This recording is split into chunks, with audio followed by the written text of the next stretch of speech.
Oi, eu sou Eleni Nogueira e este quinto episódio do Cadinho Cast pretende dar um panorama da depressão, doença que acompanha a civilização desde tempos imemoriais, mas que se intensifica em momentos de crises como a que vivemos hoje.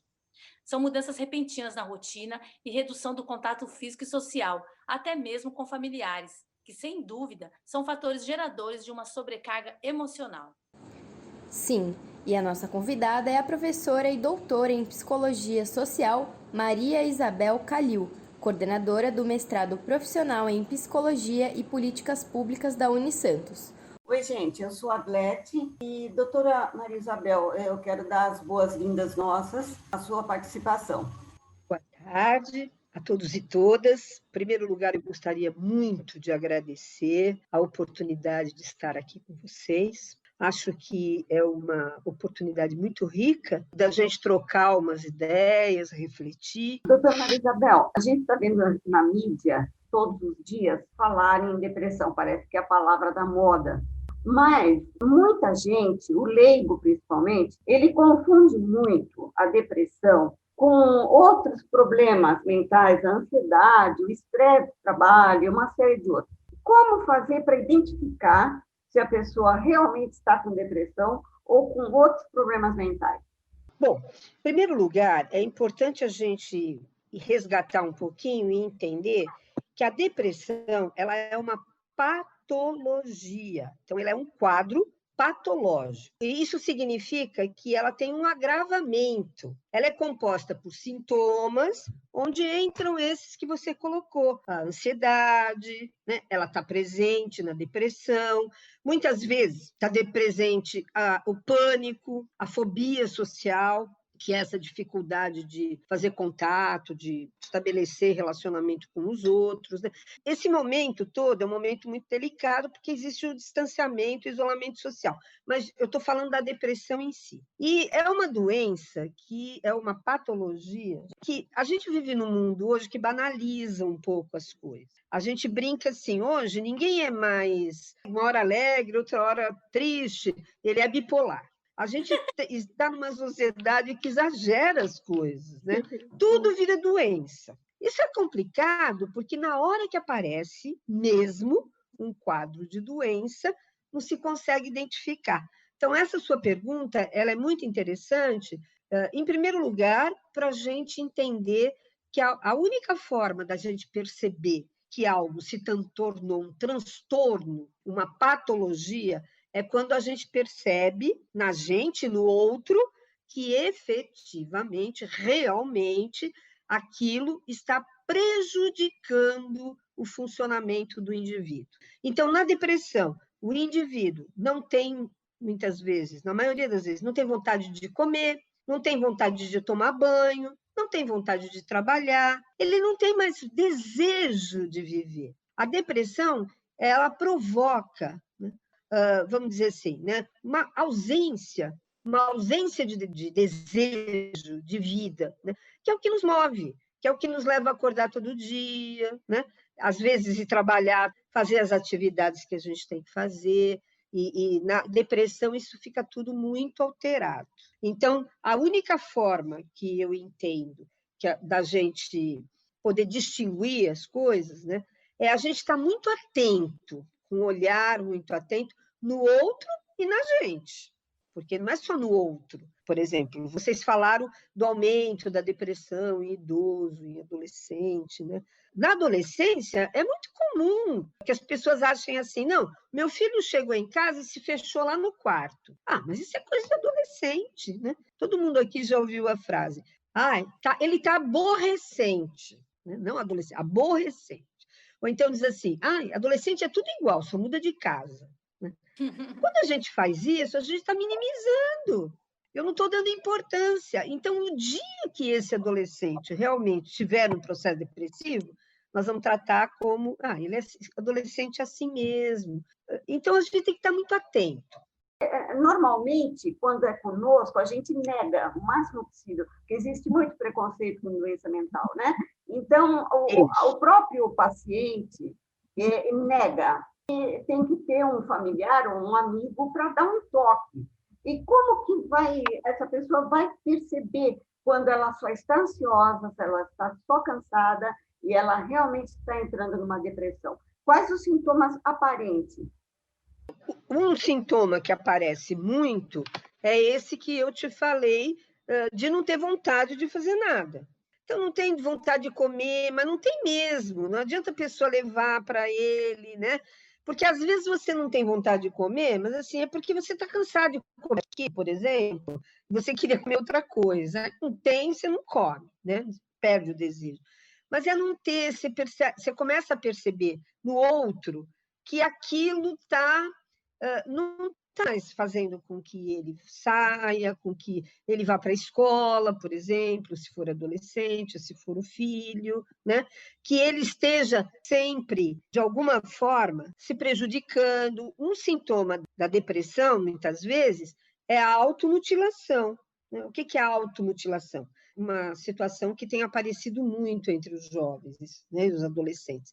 É se cortar. Então, eles se cortam, às vezes eles não se cortam, mas arrancam cabelo. Você vê, está faltando um tufo de cabelo. A pessoa arranca o cabelo.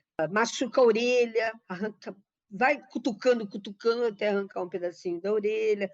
A depressão também dá angústia. Você fica angustiada, você não sabe o que é. O que é angústia? É aquele sentimento que você tem, que de repente você começa a sentir um aperto no coração, um aperto no peito, mas não tem motivo, não tem. A questão não é um motivo aparente, racional, é uma questão emocional. Como a gente sabe a hora que tem que consultar um psiquiatra ou consultar um psicólogo? A gente precisa distinguir o psicólogo do psiquiatra, porque o psiquiatra, ele é médico, né? Médico estuda para diagnosticar doença. Ele faz exame clínico, ele pede exames laboratoriais, porque algumas doenças mentais são causadas por desequilíbrios de substâncias químicas no cérebro, né? Embora seja um desequilíbrio neurológico, porque é de neurônios, de transmissão de neurônios, ele afeta a parte emocional. O psiquiatra, muitas vezes, outras vezes não, encaminha para o psicólogo. Aí, o que o psicólogo vai trabalhar? Ele vai trabalhar a saúde mental. Quer dizer, você, lá com o médico, você vai se medicar. Mas com o psicólogo, você vai tentar entender as questões suas, emocionais, do seu mundo interno, subjetivo, que fazem com que você fique assim. É que o mais difícil, né, talvez seja a conversa, né? A pessoa falar o que ela sente, se expor, e também as pessoas que estão em volta dela, amigos e familiares, perceberem. E muitas vezes as pessoas não sabem como conversar com essa pessoa. Porque geralmente a pessoa fala assim: ah, não fica assim, tá tudo bem, você é tão bonito ou tão bonita. Relativiza, né? A pessoa, ela mesma já repele isso, porque ela sabe disso, mas ela não sabe o que está acontecendo. E é o mais difícil, né? Então, seria como fazer isso, essa conversa, né? Se aproximar. Isso. Há uma explicação científica para que os adolescentes e os idosos sejam os mais atingidos pela depressão? Adolescentes e idosos têm uma vulnerabilidade, uma fragilidade maior pela faixa etária em que se encontra. O adolescente, ele está numa fase de mudança. Ele não é mais criança, E mas de ele também não é descoberta, né? Também. Exatamente. Então, está tudo mudando. Muda o corpo, aí vem toda a questão hormonal, muda o pensamento, porque a nossa sociedade ela valoriza muito a mudança da sexualidade. Tudo no adolescente fala assim, tudo é hormônio. Tá vendo? É hormônio. Tudo. Não é só o hormônio. O pensamento muda, ele começa a perceber coisas que antes ele não percebia. Ele começa a fazer relações mentais que antes ele não fazia. Por quê? Porque tem um amadurecimento neurológico também na adolescência. Então, muda o corpo, muda a forma de pensar, muda os sentimentos, porque, assim, de repente, você começa a ter, assim, vamos dizer, um desejo por uma outra pessoa que você não tinha antes. Sim. É estranho. É bom, mas também é estranho. Como é que eu lido com isso? Você não sabe lidar, né? Exatamente. Então, é um momento de transição. Ficar velho também é um momento de transição. Diferente, porque enquanto aqui, na adolescência, eu estou desabrochando, eu estou descobrindo coisas. Aqui na velhice, eu estou perdendo coisas. Eu estou perdendo difícil, né? movimentação, meu corpo está diferente. Você pode achar, nossa, minha cabeça continua ótima, só que o corpo não dá conta mais daquilo. Então, tudo isso é muito muda para o idoso, né? Mudando a sociedade, tá? Mas o idoso muda. E essa mudança traz uma fragilidade maior, porque é um período, quanto mais de instabilidade. Tudo isso que nós estamos vivendo hoje, que não é mais nem o idoso, todo mundo, é uma instabilidade, né? Que certeza a gente tem de amanhã? Isso torna a pessoa mais frágil, tornando a pessoa mais frágil, ela é mais captada, digamos assim, por essas questões afetas à doença mental. Então, a gente tem, sim, um aumento significativo de depressão, né? Aliás, o Brasil é o terceiro país do mundo com grande número de depressão, é o México, os Estados Unidos e o Brasil. Já era antes, não estou falando da pandemia, já era. O que acontece é que a gente também, esses fatores, eles são agravados quando a gente entra, por exemplo, numa situação como essa, da pandemia, porque isso não está afetando só a gente emocionalmente, né? Está afetando economicamente, está afetando o trabalho, está afetando tudo, está afetando as relações, porque antes, de repente, você ia lá, ali no barzinho, jogava uma conversa fora, né? Fazia um happy hour, ria. Agora, não é que você não faz, as pessoas já estão liberadas, mas é tudo muito delicado. E quanto tempo ficou até ter essa abertura? E até que ponto essa abertura é igual? Então, não é igual. Então, tem de questões aí que também vão afetar a nossa saúde mental. Esse preconceito é uma coisa muito séria, porque não só a gente nega, faz o possível, porque tem até vergonha de falar que está com problema mental. Você fala que está com dor no pé, nas costas, tá, mas quando é cabeça, você esconde ao máximo. E a família também faz isso. Ela vê que a pessoa não está legal, mas fala, deve estar com probleminha. Também não é frescura, né? Às vezes acontece. Frescura, essa palavra é uma palavra muito, muito usada pelo leigo que não entende que aquilo não é frescura e é uma doença, né? Porque realmente a pessoa depressiva fica muito chata, né? A pessoa depressiva é difícil de aguentar, né? E a família, viu, Aglete, ela fica muito perdida, né? Porque, assim, se você tem um filho, por exemplo, que fica doente, né? Tem um problema cardíaco, um problema renal, é um problema de saúde, não é sua culpa, sua responsabilidade. Mas se você tem um filho que deprime, ou um filho que usa drogas, que vai na mesma linha, esse preconceito, a primeira coisa que a família se pergunta é: o que eu fiz? O que eu fiz de errado? Como se aquele adoecimento fosse, a causa dele fosse a família. Né? Pode ser?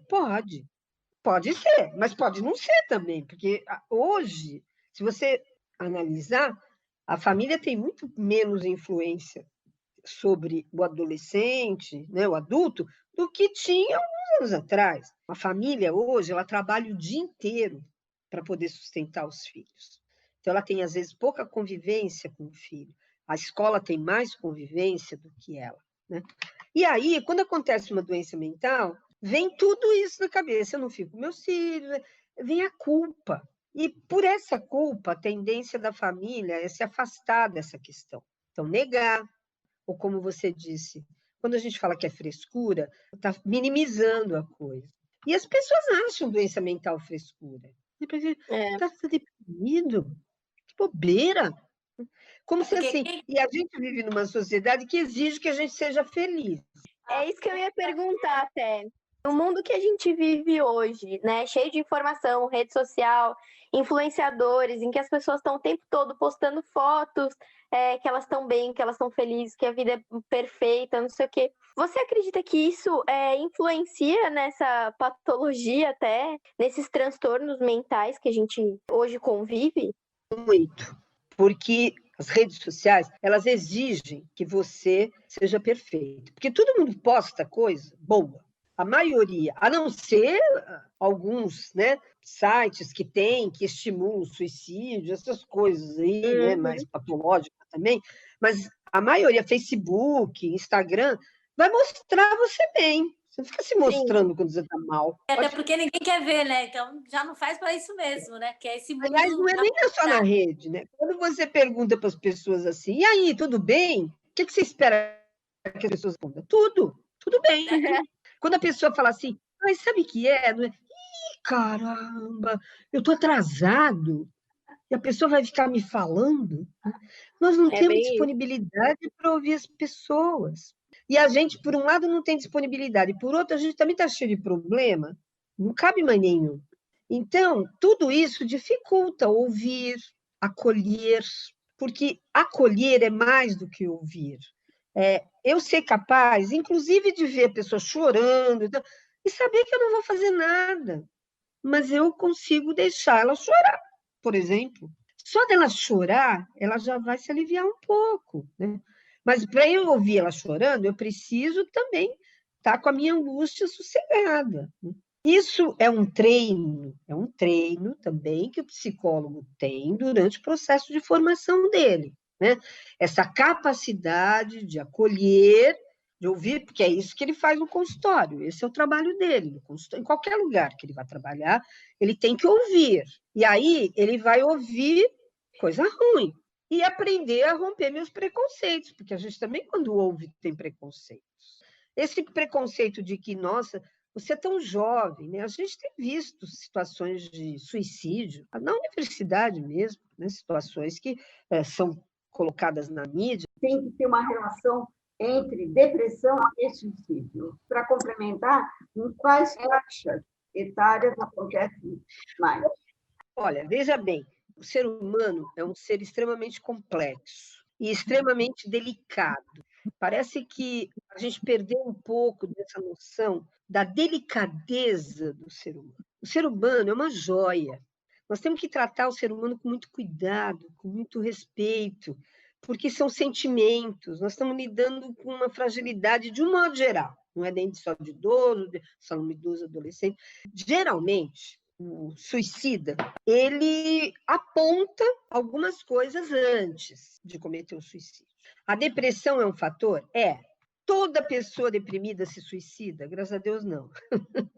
Toda pessoa que se suicida entrou em processo depressivo antes? Nem sempre. Nesse sentido, Aglete, até pode ser que tenha um momento de reação de descontrole e a pessoa vá lá e se suicida. Mas ela dá sinais antes. Mas ela nunca deu sinal. Será que ela nunca deu sinal ou eu nunca vi? Primeira coisa. A segunda coisa, essa minimização, a frescura, né? Ou então, assim, para chamar atenção. É muito comum, né? Quando a pessoa fica falando assim, eu vou me matar, eu não sei o que é. Né? Está querendo chamar atenção. Pode ser também. Nada é assim, uma coisa só. Entendeu? Às vezes, vamos dizer, esse surto, né? O surto é tipo, a palavra surto quer dizer broto, né?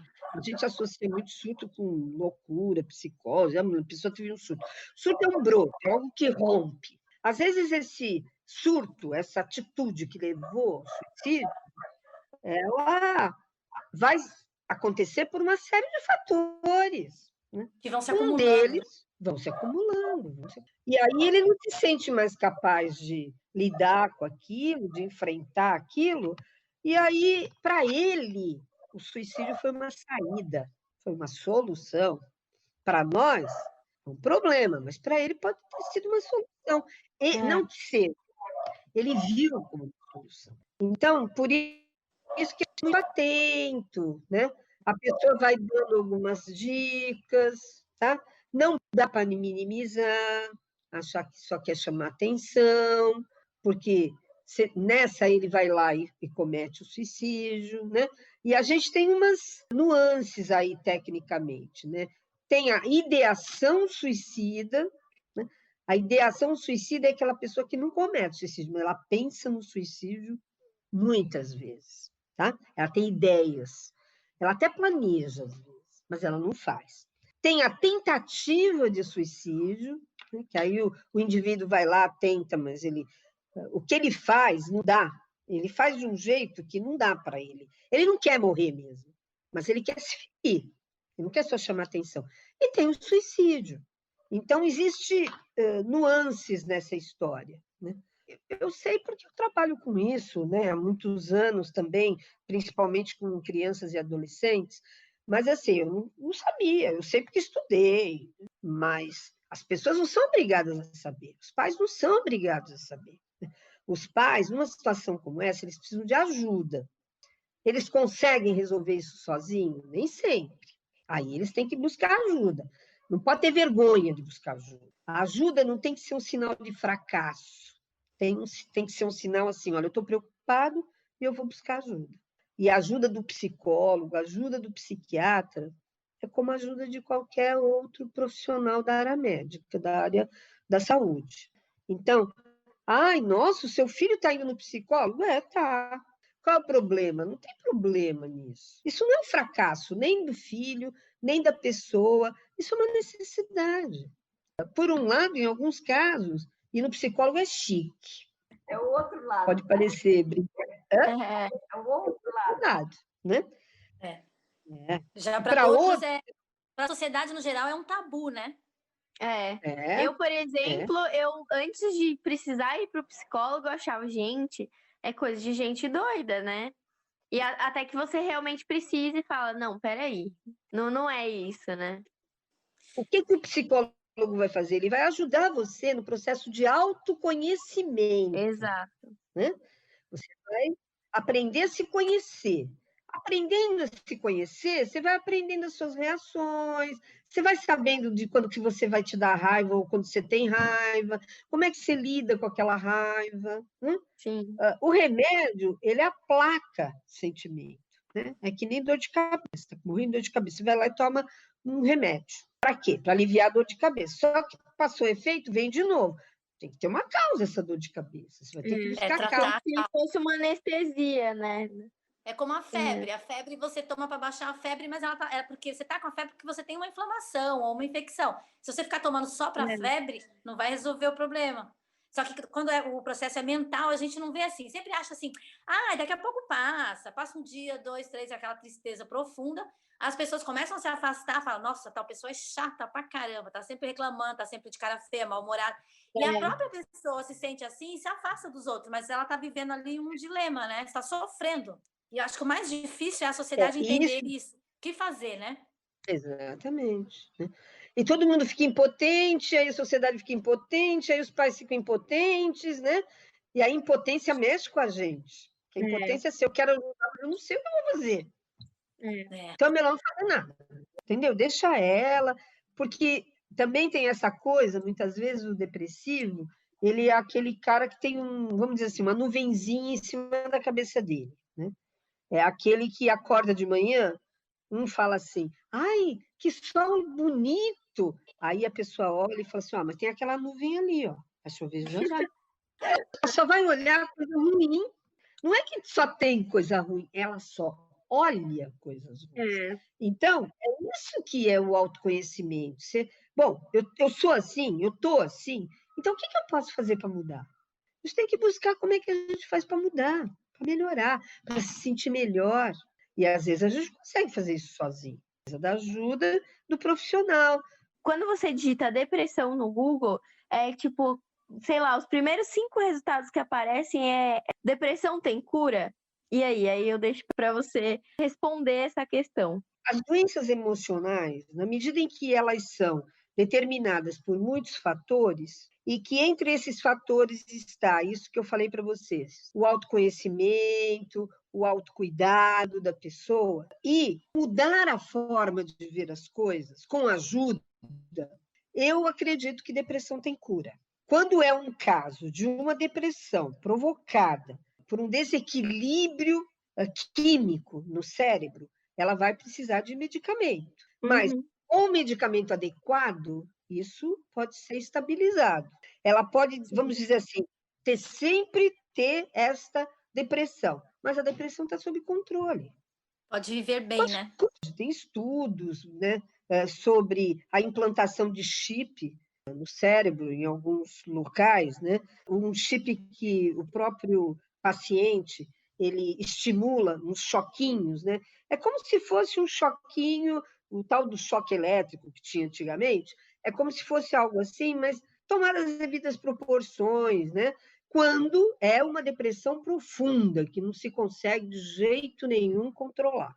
Hoje tem esses recursos, mas assim, para chegar nisso, se a gente começar, apresentou a depressão, a gente começa a trabalhar com as questões, vai num médico que encontra uma forma adequada de medicar, vai num atendimento psicológico, junta as coisas. Muitas vezes tem que fazer uma mudança alimentar, porque o nosso corpo não é separado, a gente separa tudo, né? Quantas vezes a gente come um negócio que passa mal e fica meio deprimido por causa daquilo, né?